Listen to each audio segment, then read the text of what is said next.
Badal som, ako po ceste beha kačička s malým. Zastal som a v kanáli som videl, že sa pohybujú ďalšie malé. 6 mláďat spadlo do hlbokého kanála krytého mrežou. Ich mama sa k ním nevedela dostať a pobehovala po rušnej ceste. Všimol si ju okolo idúci vodič, ktorý neváhal zavolať hasičov.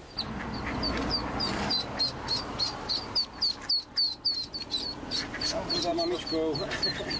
Moje, aké si rýchle. Zlaté to je. Upozorňovali odstavenými blikajúcimi autami okolo idúcich vodičov na to, že sa na ceste niečo deje, aby spomalili. Ďalšie mláďa uviazlo na druhej strane cesty.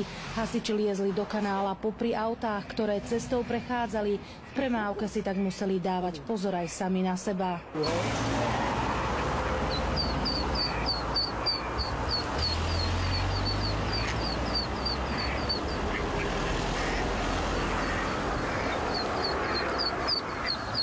Behala určite aj s malým, zo 3-krát by ich tu už bolo zrazilo.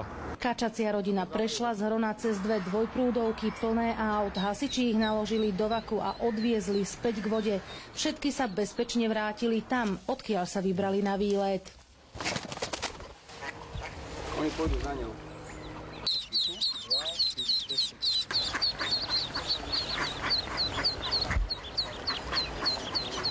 Z Banskej Bystrice Katarína Kováčiková, televízia JOJ.